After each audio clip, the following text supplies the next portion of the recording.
ফারাজ মারা গেছে? সোহান নিচু গলায় সিফাতকে জিজ্ঞাসা করল। না ভাই। সিফাত মাথা নাড়ল। কেন? কেন মরে নাই সে? সোহানের চোখে জ্বলে উঠল অস্থিরতা। কি ভাইবা জানি সে নিচের গাড়িতে না বইসা অন্যটাই উঠছে। শালা চালাক মাল, নির্ঘাত কিছু টের পাইছে হয়তো। ফারাজ মরলে কি হইতো জানিস? কি? চিত্রা আমার হইতো। দুনিয়ায় কি মাইয়ার অভাব পড়ছে ভাইজান? না, তবে চিত্রা দুনিয়ায় এক বেশি। সোহান চুপ করে গেল। তার দৃষ্টি কাঠের পাটাতনের ফাঁক গলে নিচে পড়ে থাকা পানির দিকে ধপ করে বসে পড়ল। লুঙ্গির ভাঁজ হাঁটুর উপর তুলে নিল। মাথার ভিতর একটাই ছবি, একটাই নাম, আর তা হলো চিত্রাঙ্গনা। সেদিন এক ঝলক তাকানোর পর থেকে মেয়েটা তার ভিতর কেমন যেন ক্ষত তৈরি করে ফেলেছে। সে ক্ষত কেবল ভালোবাসার না, তৃষ্ণার, দখলের। সে চায় মেয়েটাকে নিজের করে, একান্তভাবে নিজের করে। তবে পেতে হলে সরাতে হবে বাধা, সরাতে হবে ফারাজ নামক বাধাকে। তাকে সরাতে পারলেই সব পথ মুক্ত। চিত্রা তখন শুধুই তা। সে জানে ফারাজ সহজ শিকার নয়, এলাহি রক্ত, কই মাছের মতো। হাজারবার ধরলেও ঠিক একভাবে না একভাবে ফসকে যায়। কতবার তাকে শেষ করতে চেয়েছে লোকজন, কেউ পারেনি। সোহান হাসলো একপাশে মুখ ঘুরিয়ে। কই মাছ হোক আর যেই মাছই হোক না কেন, কোনো দুর্বল দিক সবারই আছে। শত হলেও তো মাছ বলে কথা। পানি শূন্য আর কতদিন তার বেঁচে থাকা। এই তো কেবল শুরু, উপন্যাসের প্রথম পৃষ্ঠা মাত্র। পুরো গল্প এখনো লেখা বাকি। সোহান সেই গল্প শেষ করার অপেক্ষায়। বিছানায় শুয়ে আছে ফারাজ। কপালে সামান্য চোট, মাথার একপাশে হালকা ফুলে উঠেছে। সামনের গাড়িটায় হামলা হয়েছিল, অথচ ফারাজ পেছনের গাড়িতে ছিল বলে অল্পের জন্য বেঁচে গেছে। ব্রেক কষার সময় যতটা আঘাত লেগেছে তবে সেটুকুই।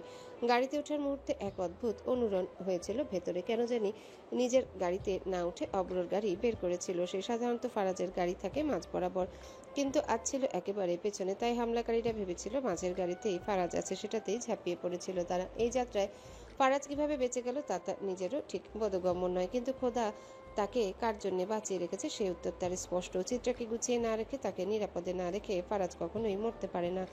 যদি মরে তবে তার আত্মা বিষাদের আছে ভস্ম হয়ে যাবে। চিত্রা সারাদিন ধরে পাশে বসে সেবা করে যাচ্ছে। যদিও এই সামান্য চোটে এলাহিরা কষ্ট পায় না। তারা যন্ত্রণারই সন্তান, পাপের ছায়া থেকে জন্ম নেয়া। তাদের না আছে মন, না আছে ব্যথা। তবু চিত্রার চোখ টলমল জল দেখে বুকটা হাহাকার করে উঠে ফারাজের। চুপচাপ চিত্রার মুখের দিকে তাকিয়ে থাকে সে। এই মুখটাই যে গত কিছু মাস ধরে তার প্রার্থনার কেন্দ্র। কত রাত সে নিঃশব্দে বলেছে স্রষ্টার কাছে, তার সকল দুঃখ আমায় দাও, তার কান্না আমায় দাও, তার ব্যথা আমায় দাও। কিন্তু স্রষ্টা কি শুনেছেন? নাকি তিনি পাপীদের প্রার্থনায় কান দেন না? যদি শুনতেন তাহলে আজ হয়তো তাকে এই অন্ধকার রাস্তায় নামতে হতো না। চিত্রার গাল বেয়ে টপটপ করে নেমে আসা অশ্রু মুছে দিয়ে ফারাজ হেসে বলল, কাঁদছো কেন? আমার কিছুই হয়নি তো। চিত্রা ক্ষীণ কণ্ঠে রাগ আর কান্না মিলিয়ে বলে, আপনি কি করে এতটা দায়িত্বহীন হতে পারেন? মাথায় আঘাত পেয়েছেন আর বলছেন কিছু হয়নি। ফারাজ উঠে বসলো, চিত্রার হাত ধরে বলল, তুমি কাঁদবে না। তোমার চোখে জল দেখলে আমার ভেতর পড়ে। ভেতরে যেই উত্তপ্ত লাভা টকবক করে তা নিভানোর ক্ষমতা পৃথিবীর কোনো জলের হয়নি, কোনো সমুদ্রের হয়নি। দয়া করে কেঁদো না বিবি জান। ফারাজ চিত্রাকে বুকে টেনে নেয়। এতক্ষণে বুকটা পরিপূর্ণ লাগছে।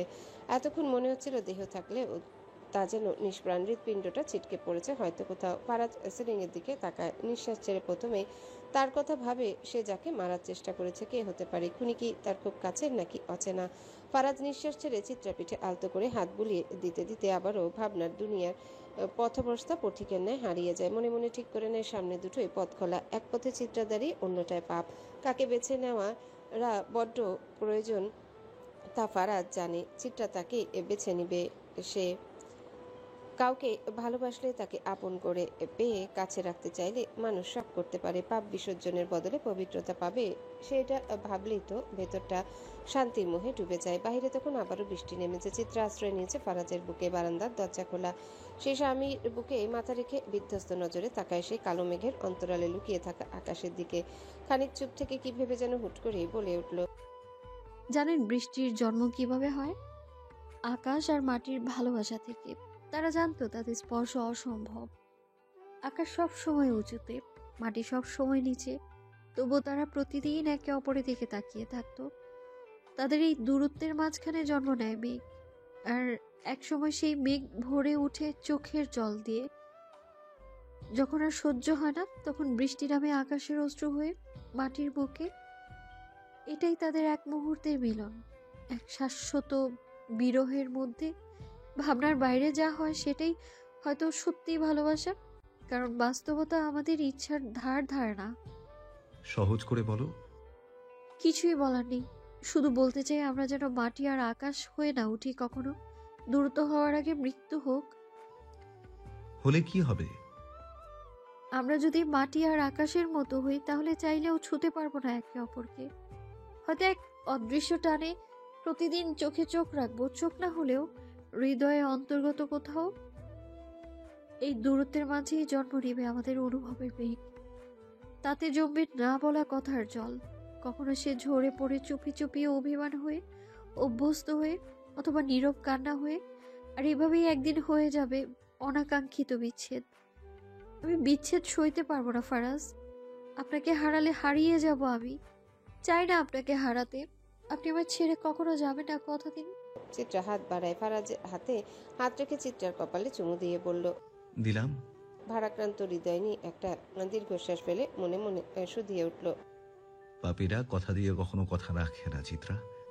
আমি তো একেবারে চিন্তায় পড়ে গিয়েছিলাম। আয়েশা অভ্রর দিকে তাকিয়ে বলল। তোমার যদি কিছু হয়ে যেত?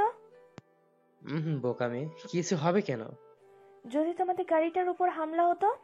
হয়নি তো। কারা করেছে জানো কিছু? কি করে বলবো? দুনিয়ায় কি কম শত্রু বসে রেখেছে? মানে? এই ঘরনি, জড়িয়ে ধরো না একটু, ভালো লাগছে না। ভালো না লাগলে জড়িয়ে ধরতে হবে কেন? শান্তির জন্য। আয়েশা অভ্রকে জড়িয়ে ধরল। চোখ বুঝতেই হঠাৎ মগজ সজাগ হলো। আচ্ছা, জড়িয়ে ধরলে শান্তি পাওয়া যায় তা সরকার ভাই কেমন করে জানলো? তার মানে কি আগেও সে কাউকে জড়িয়ে ধরে শান্তি লাভ করেছে? ইস, এ তো তাহলে চোরের উপর বাটপারি হয়ে গেল। আয়েশা ধাক্কা মেরে অভ্রকে সরিয়ে দেয়। অভ্রর মাথায় কিছুই ঢুকছে না। সে জিজ্ঞাসু দৃষ্টিতে তাকাতেই আয়েশা বলে উঠল। তুই ধরবি না শালা আমাকে। আর কয়টা মেয়েকে এমন করে জড়িয়ে ধরে শান্তি লাভ করেছিস? কি? তোর মাথা। আরে ঘরনি, আমি জীবনেও কোনোদিন কোনো মেয়ের দিকে তাকাইনি। অপবাদ দিলে পাপ লাগবে। চিটারি করেছিস তুই আমার সাথে রে। ধোকা দিলি রে। আয়েশা অভ্রকে আরেকটা ধাক্কা মেরে উঠে যায়। যাওয়ার সময় একগাল কথা অবশ্য বলে। এদিকে অভ্র ভ্যাবাচাকা খেয়ে বসে আছে। কি হলো কিছুই বুঝলো না, কিন্তু এটা বুঝলো তার বউ একটা তার ছিঁড়া। নিজের তার তো ছিঁড়ায় এখন অভ্রের গুলো টেনে ছিঁড়বে। সারাদিন ফারাজের চোখের সামনে থেকে এক চুল না নড়ে থাকা চিত্রা শেষমেশ সন্ধ্যার সময় রুম থেকে বের হয়। ফারাজের আঘাত গুরুতর নয়, কপালে সামান্য চোট লেগেছে মাত্র। তবুও চিত্রা তাকে একা ছাড়েনি একবারের জন্য। দুনিয়ার সব কাজ বাদ দিয়ে একদিন নিজের মানুষটার পাশে থাকা, এটাকে সে পাপ মনে করে না। চিত্রা নিচে নেমে আসে কফি আর নাস্তা আনার জন্য। নিচে নেমে দেখে রাজন ডাইনিং টেবিলে বসা। ঘুম থেকেই সদ্য উঠেছে বলে চোখ লালচে, শিরাগুলো স্পষ্ট দেখা যাচ্ছে, মুখ গোমরা, হাতে সিগারেটের গন্ধ লেগে আছে এখনো। টেবিলে বসে বসে মদ গিলছে। মনের কি নোংরা আর বাজে গন্ধ। রান্নাঘরে ঢুকতে নদী খাবার সাজিয়ে দেয়। আজকের পদটি নতুন, শুনেছে কিছু একটা ইতালিয়ান কোনো খাবার। অন্য সময় হলে চিত্রা নদীর রান্না দেখে লাফিয়ে উঠত, মুখ দিয়ে প্রশংসায় ভরিয়ে দিত, কিন্তু আজ মনটা ভার, শরীরটা যেন বাস্তবতার ভারে চুপসে গেছে। চিত্রা খাবারের থালা হাতে সিঁড়ির দিকে এগোতে হঠাৎ কাঁচ ভাঙার বিকট শব্দে থমকে যায়। ঘুরে দাঁড়াতে দেখে মেঝেতে গরম খাবারের উপর পড়ে আছে নদী, তার চুল এলোমেলো, মুখ থুবড়ে। চিত্রা তাড়াতাড়ি দৌড়ে যায়। থালা টেবিলে রেখে নদীকে উঠাতে যাবে এমন সময় রাজনের কণ্ঠ গর্জে ওঠে। ভাই, আপনি ভাবির গায়ে হাত তুললেন কেন? ও আমার বউ, কি করব না করব সেটা আমার ব্যাপার, তোমার কথা বলার দরকার নেই। তাই বলে আপনি যা খুশি তাই করবেন? চিত্রার গলা কাঁপলেও স্বর তীক্ষ্ণ। তর্ক করছো? সেই সাহস আমার কোথায়? তবে চিত্রার কথা শেষ হওয়ার আগে রুমানা এগিয়ে এসে চিত্রাকে চেপে ধরার মতো করে বলে ওঠে। ছোট বউ, তুমি যাও ফারাজের কাছে, নদীর গায়ে হাত দিও না। ওর ছোঁয়া লাগলে যদি তোমারও সন্তান না হয়। চিত্রার চোখ জ্বলতে থাকে। অন্যায়ের বিরুদ্ধে প্রতিবাদ না করাটাও তো এক ধরনের অন্যায়। রাজন তখন নিজের লুঙ্গি সামলে আবার নদীর দিকে এগিয়ে আসে। তার চোখে হিংস্রতা। চুলে মুঠি ধরার আগে চিত্রা সামনে এসে ঢাল হয়ে দাঁড়িয়ে যায়। নদী চিত্রার পিছনে লুকিয়ে পড়ে। সামনে থেকে সরো চিত্রা। রাজনের গলা থরথর করে উঠে। সরব না। নদী ভাবির দোষটা কি?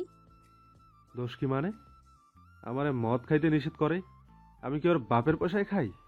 কোন সাহসে সে বলে আমি আচ্ছা, কোন সাহসে সে বলে আমি নিষেধ করে? আজকে শালিরে মাইরাই ফালামু। না ভাই, আপনি আজ আর এক কদমও সামনে যেতে পারবেন না। চিত্রার প্রতিবাদ রাজনের ভেতরটা আরো জ্বালিয়ে তুলে। মুখচোরা অনুগত চিত্রা আজ কোথা থেকে এমন সাহস নিয়ে এলো? রাজনের চোখ রক্তবর্ণ, সে হাতে উপরে উঠায় টেনে চিত্রাকে সামনে থেকে সরানোর জন্য। ঠিক তখনই ফারাজের কণ্ঠ বজ্রাঘাতের মতো হুঙ্কার ছাড়ল। ওই হাত যদি আবার স্ত্রীর শরীর ছোঁয়, খোদার কসম হাত আর হাতের জায়গায় থাকবে না। পুরো ঘর স্তব্ধ। রাজনের হাত মাঝপথে থেমে যায়। চিত্রা ঘাড় ঘুরিয়ে সিঁড়ির দিকে তাকায়।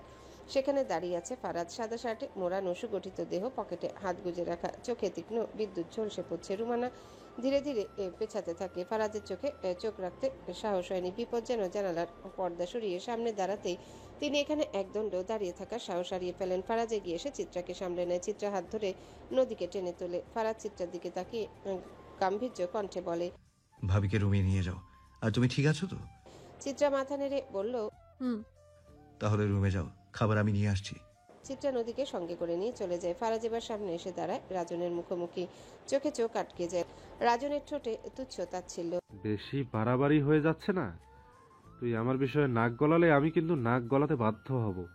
ফারাজ এক পা এগিয়ে এসে ফিসফিসিয়ে উঠে, দুঃখিত, নাক গলানোর আগেই যদি ফারাজেরাহি আপনার নাকটাই কেটে দেয় ভাইজান।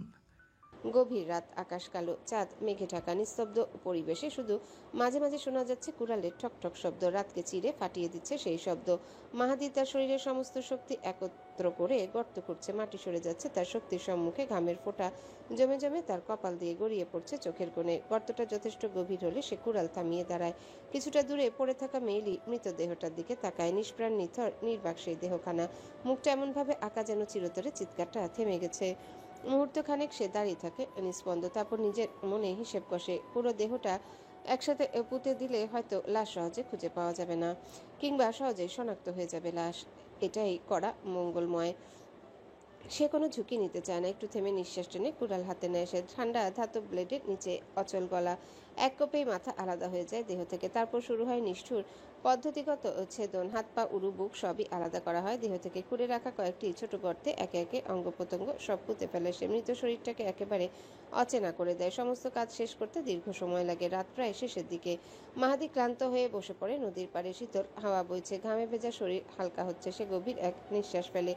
তারপর উঠে দাঁড়ায়। আবার একটা ছোট গর্ত করে তাতে কুড়ালটা পুঁতে দেয়। মেয়েটার মৃত শরীর থেকে ছেড়ে নেওয়া ওড়নাটা সে লুঙ্গির মতো শরীরে পেঁচিয়ে নেয়। তারপর নিজের শার্ট আর প্যান্ট খুলে নদীর জলে নেমে পড়ে। ঠান্ডা জলে ডুবে যায় মাথাসহ। দীর্ঘ সময় ডুবে থেকে উঠে আহ কি প্রশান্তি। শরীরে আর কাদা নেই রক্তের কষাঘাত। জলের ভেতর সব পাপ ধুয়ে যাচ্ছে তার। সে তৃপ্তভাবে গোসল শেষ করে উঠে আসে। ধীরে ধীরে নিজের পোশাক পরে ছেঁড়া ওড়নাটা খানিকটা কুঁচকে ছিঁড়ে নদীর স্রোতে ভাসিয়ে দেয়। তার মুখে তখন পরম তৃপ্তি। অন্ধকার ভেদ করে আজ বহুদিন পর ভোরের আগে বাড়ি ফিরবে সে। মনের ভেতর একটানা শান্তির ঝংকার বাজে। ঘরে ফিরে বউটাকে জড়িয়ে ধরে ঘুমাবে। নিশ্চিন্ত এক ঘুম দিবে সে। শীষ বাজায় ঠোঁটে প্রশান্তিদায়ক মৃদু বাক। অন্ধকার এর বুক গলে ভয়াল শোনা যাচ্ছে সেই শীষধ্বনি। বাড়িতে ফিরতেই কান্নার রোল। রাত কেটেছে ভয়ে আর অপেক্ষায়। কেউ ঘুমায়নি। দরজায় কড়া দিতে না দিতে ভেতর থেকে ছুটে এসে দরজা খুলে দেয় মারিয়া। মাহাদিকে দেখে জড়িয়ে ধরে কান্নায় ভেঙে পড়ে সে। গলা কাঁপছে। কতগুলা কল করছি, ধরলা না কেন? কণ্ঠে অভিযোগের চেয়েও বেশি আতঙ্ক। মাহাদি শান্ত মুখ, অভ্যস্ত ভঙ্গিতে সে জবাব দেয়, কাজে ছিলাম। কি হয়েছে তোমার? মারিয়া কান্নার ফাঁকে বলে, জান্নাত, জান্নাতরে খুঁজে পাওয়া যাইতেছে না। এই একটুকু কথায় মাহাদির মুখে লুকানো অসুরটি ক্ষণিকের জন্য দৃষ্টি ফেলে দেয়। তার চোখের পেছনে হঠাৎ করে জ্বলে ওঠে গা ছমছমে বাসনা। সে কিছু বলে না, শুধু মারিয়াকে বুকের কাছে টেনে নেয়। তার পিঠে হাত বুলায়। সান্ত্বনার অভিনয় ওস্তাদ সে। তবে তার ঠোঁটের কোণে পরম তৃপ্তির হাসি লেগে আছে। একটু শীষ বাজাতে পারলে নেহাত বন্ধ হতো না। সোহাগ থানায় গিয়েছিল রিপোর্ট করতে। মার্জি এমনিতে স্বামীর মৃত্যুর পর আরও একগুঁয়ে হয়ে উঠেছে। কারোর সঙ্গে কথা বলে না, তর্কে জড়ায় না। জান্নাতের নিখোঁজ হওয়ার ঘটনা শুনে তার কি প্রতিক্রিয়া হওয়া উচিত সেটা সে নিজেই ঠিক বুঝে উঠতে পারছে না। কোনো আশা না পেয়ে সোহাগ ফিরে আসে বাড়িতে। মাথায় হাত দিয়ে রুমের দরজার সামনে ধপ করে বসে পড়ে। নিজের চুল নিজেই আঁকড়ে ধরে। এই মস্তিষ্ক আর নিতে পারছে না। চিন্তারা যেন প্রতিটা নিউরন চুষে নিচ্ছে। মাহাদি এসে ভাইয়ের পাশে বসলো। সোহাগের রুমের দরজাটা খোলাই ছিল। রুমের ভেতরের আলনায় ঝুলে থাকা জান্নাতের শাড়ি আর জামা তার নজর কাড়ে। হঠাৎ চোখের সামনে ভেসে ওঠে কিছু একটা। মুহূর্তে সে হারিয়ে যায় স্মৃতির গহীনে। সন্ধ্যায় মারিয়ার শরীর আবার খারাপ করে। এই অন্ধকার সময় একটা খবর আশার আলো হয়ে আসে। মারিয়া মা হতে চলেছে। মাহাদির খুশির সীমা নেই। সে বইয়ের জন্য ফলমূল, দুধ মিষ্টি এনে ঘর ভর্তি করে ফেলে। তবুও মারিয়ার মুখে কোনো হাসি নেই। শোক তাকে পেছন থেকে টেনে ধরছে। তার মন প্রশ্নে বিদ্ধ। মাহাদি কেমন করে এমন সময়ও খুশি হতে পারে? তার তো পিতা মারা গেছেন, একদিনে কি ভুলে যাওয়া যায় তাকে? চুপচাপ উঠে মাহাদি বাড়ির উঠানে গিয়ে বসে। চারিপাশে গরমের আঁচ গা জ্বালিয়ে দেয় যেন। ঠিক তখনই জান্নাত এসে দাঁড়ায় দরজার সামনে। মাহাদি তাকে ডাক দেয়। এক গ্লাস লেবু শরবত বানাইয়া আনতে পারবা? গাছ থেকে ছিঁড়া আনো। জান্নাত লেবু আনতে গাছপালার ভিড়ে এগিয়ে যায়। চারিদিক নিঝুম, গ্রাম বলে কথা। অন্ধকারে রাস্তা দেখা যায় না ঠিকমতো। গাছের নিচে এসে হাত বাড়ায় লেবু ছিঁড়তে। তখনই পেছন থেকে একজোড়া হাত মুখ চেপে ধরে রুমাল দিয়ে। জান্নাতের হাত থেকে লেবুটা ছিটকে পড়ে যায় মাটিতে। চিৎকার করার আগেই তার সমস্ত জ্ঞান অন্ধকারে তলিয়ে যায়। রাত বেশ গাঢ় হয়ে এসেছে। বেকারির ভ্যানে করে মাহাদি গান গাইতে গাইতে সোহানের আড্ডাখানার দিকে রওনা হয়েছে। মনের সুখে সুরে সুরে ভেসে যাচ্ছে সে। মাঝে মাঝে শীর্ষ বাজাচ্ছে। মাহাদি যখন খুব খুশি থাকে তখন শীষ না বাজিয়ে সে যেন থাকতে পারে না। হঠাৎ করে কানে আসে কিছু অদ্ভুত শব্দ। একটা নয়, দুটো নয়, পরপর কয়েকটা। চমকে উঠে সে ভ্যান থামায়, নিচে নেমে পেছনের দরজাটা খুলে দেয়। আর ঠিক তখনই হুড়মুড় করে বেরিয়ে আসার চেষ্টা করে জান্নাত। মুহূর্তের মধ্যে তাকে ধাক্কা দিয়ে পালাতে চায় সে। মাহাদি এক মুহূর্তের জন্য কিং কর্তব্য বিমূঢ় হয়ে পড়ে। এই মেয়ে তো দেখি বেশ চালাক, কিন্তু সামনে তো মেন রাস্তা, আর একবার যদি চিৎকার করে তবে সব শেষ। ধরা পড়বে সে, ধ্বংস হবে সব। যেভাবেই হোক এই মেয়েকে এখনই থামাতে হবে। তার ধ্বংস এই তুচ্ছ মেয়েটার কারণে হতে দেওয়া যায় না। হাতে থাকা কুড়ালটা দিয়ে জান্নাতের দিকে ঝাঁপিয়ে পড়ে মাহাদি। লক্ষ্য শুধু একটাই, তাকে থামানো। কিন্তু মুহূর্তেই ঘটে যায় অনাকাঙ্ক্ষিত কিছু। মাহাদি কুড়াল ছুঁড়ে মারে জান্নাতের দিকে। সে ভুলে গিয়েছিল হাতে যে ধারালো কুড়াল সেটা খেলার কোনো অস্ত্র নয়। কুড়াল সোজা গিয়ে আঘাত করে জান্নাতের মাথার পেছনে। সে মাটিতে লুটিয়ে পড়ে, শরীর নিথর হয়ে যায়।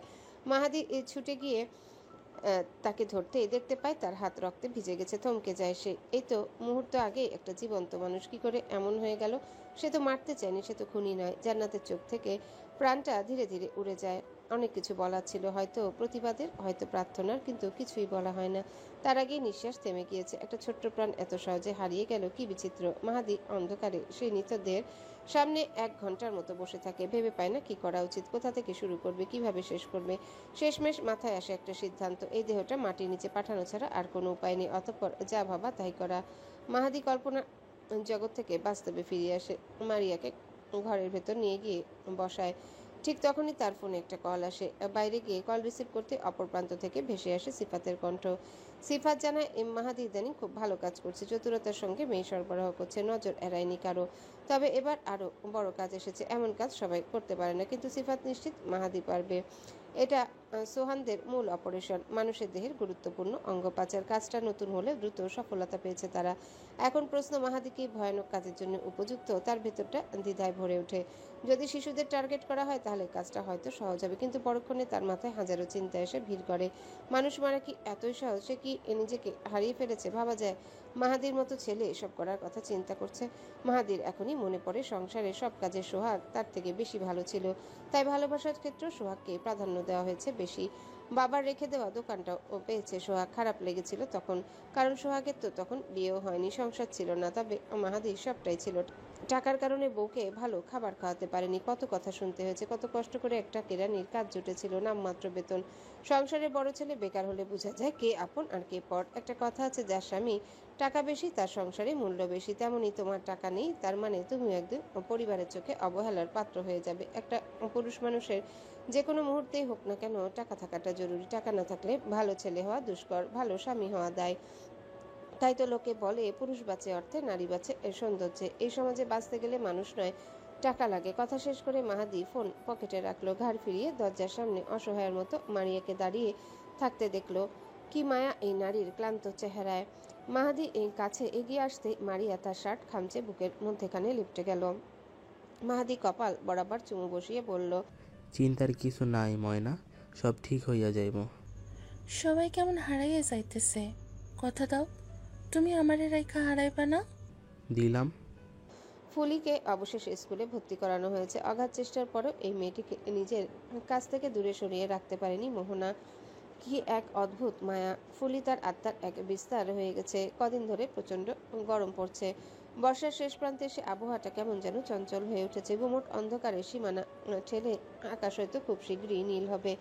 বাতাসে বইবে শরতের শীতল পরশ। এখনো পুরোপুরি বর্ষা যায়নি। তবে যাওয়ার আভাস স্পষ্ট। মোহনা টক জাতীয় ফল খুবই পছন্দ করে। আজকে ফুলির চাচা এলাহিদের বাগান থেকে কিছু আমড়া লটকন পেরে এনেছে। সেখান থেকে মোহনা বেশ কিছু ফল রেখেছে, ফুলিকে দিয়েছে। এটা মোহনার স্বভাব। গাছ থেকে কিছু পারলে প্রথমেই বাড়িতে কর্মরত মানুষদের কথা ভাবে সে। নিজে খাওয়ার আগে ওদের মুখে তৃপ্তি দেখতে চায়। তাই তো দুপুরে ফুলি সে আমড়ার লটকন নিয়ে দারুণ একটা মাখা বানিয়েছে। ঘরে তেমন কিছু ছিল না, তবুও শুকনো মরিচ পুড়িয়ে লবণ আর সরিষার তেল দিয়ে যেন জাদুর মতো বানিয়ে ফেলেছে। এই মেয়ে অল্প বয়সে একেবারে পাকা রাঁধুনি।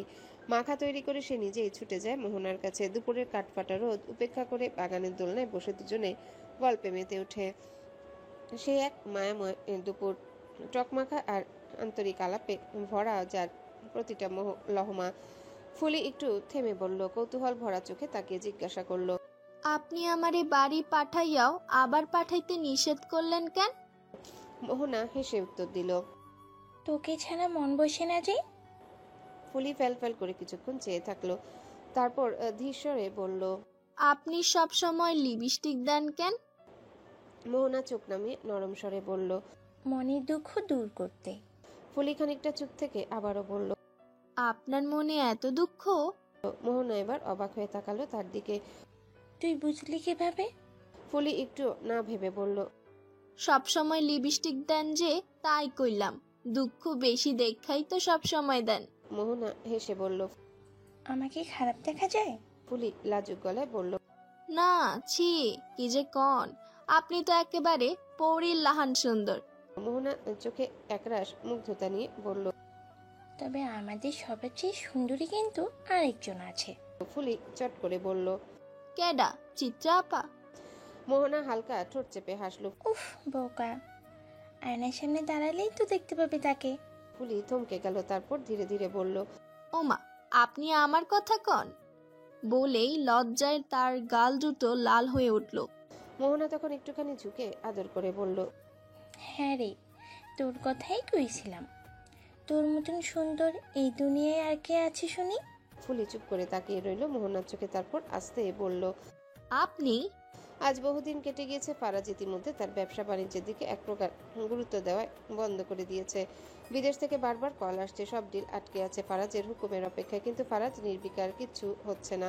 ইদানিং নিষ্ক্রিয়তার ভেতরে চিত্রার আড়ালে প্রচুর নেশা করা হচ্ছে। একটার পর একটা সিগারেট জ্বলতেই থাকছে, তবু মস্তিষ্কে তীব্র চিন্তাদের দমন করা যাচ্ছে না। এত দ্বিধা, এত সংশয় নিয়ে বেঁচে থাকা কি আদৌ সম্ভব? চিত্রা আজকাল কেমন যেন মনমরা হয়ে থাকে, কথায় কথায় কেমন যেন বাঘিনী হয়ে উঠেছে। বাড়ির নারীদের হয়ে প্রতিবাদ করছে। কি করে বোঝালে সে বুঝবে এই প্রতিবাদী যে বড় বিপদ বয়ে আনতে চলেছে? একে একে বাড়ির সব পুরুষগুলো তার উপর কেমন যেন শত্রু হয়ে উঠেছে।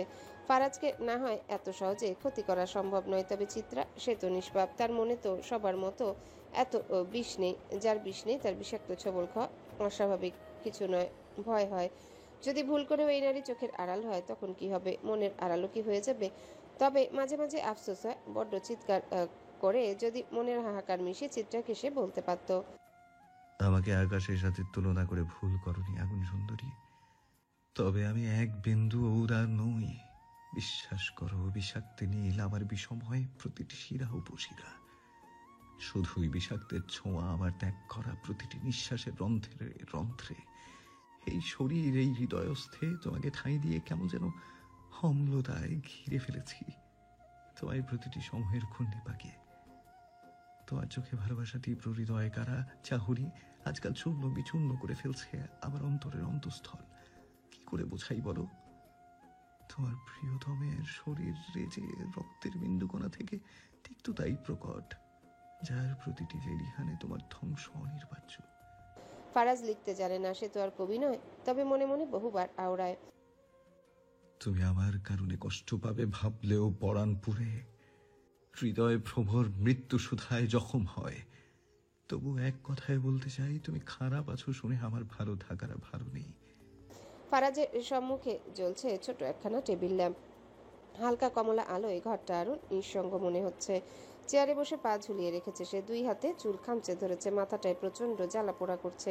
হুট করে কেউ একজন কাঁধে হাত রেখে নিজের মোলায়েম হাত দিয়ে মালিশ শুরু করে। ফারাজ চুল থেকে নিজের হাত সরিয়ে পেছন থেকে হাত বাড়িয়ে থামিয়ে দেয় সেই হাত। হাতের মালিককে বসায় নিজের উরুর উপরে। চিত্রাঙ্গনা নামের অর্থ কি বউ? জানি না, বলুন। সুন্দর ও মনোরম নারী, যার দেহ শোভাচিত্রের মতোই মনোমুগ্ধকর। নামের সঙ্গে তোমার পুরোপুরি মিল আছে। তোমাকে সৃষ্টি করাই হয়েছে এই নামের শোভা বাড়িয়ে দেওয়ার জন্য। চিত্রা একটু হেসে বলে। তাই বুঝি? ফারাজ হাসলো, হাতের ফোনটা বের করে তৎক্ষণাৎ স্ক্রিনে হাত চালিয়ে পুনরায় পকেটে ভরে রেখে বলল, বিবিজান, হুম। তুমি বড় হয়ে গিয়েছো। কি করে বুঝেছেন? এই যে আগের মতো ছোট না, আচ্ছা ছোট না, এই যে আগের মতো ছোট না, খেলো না, গুনগুন করে গান গাও না, এত জলদি বড় হতে আছে বুঝি? যত সময় নিয়ে বড় হবে তত সুন্দর করে দুনিয়া উপভোগ করতে পারবে। জীবনটা তো ছোট্ট, বলো, এত জলদি উপভোগ না করে বড় হলে চলে?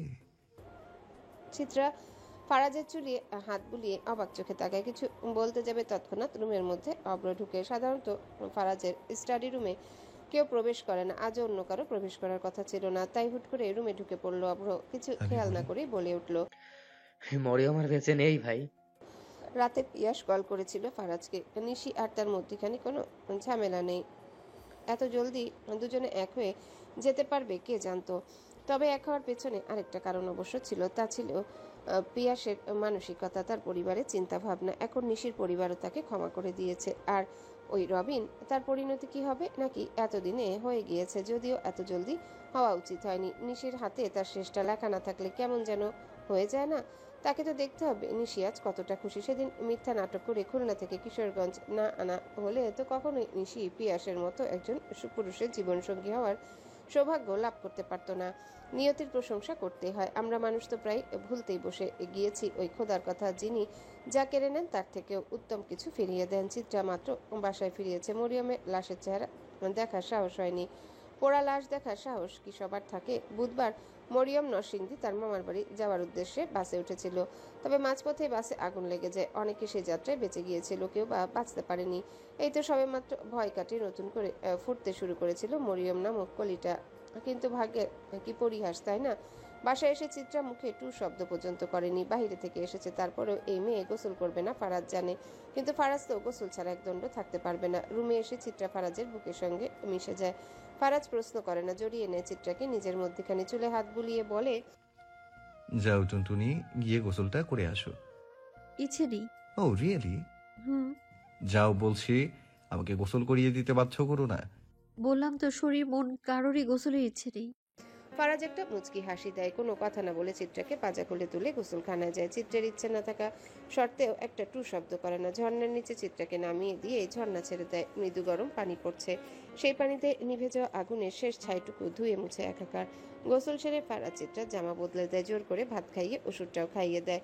ফারাজের আর শোক পালন করতে ইচ্ছা করছে না। 30 বছরের জীবনে যা শোক পালন করেনি তা এখন বিয়ের পর একটা একটা করে পালন করতে হচ্ছে। বউটাও না, দুনিয়ার সবার জন্য তার কিসের এত মায়া? সবার কথা ভাবে সে, কিন্তু এদিকে যে স্বামীটার অবস্থা নাজেহাল তা কি ভেবে দেখেছে?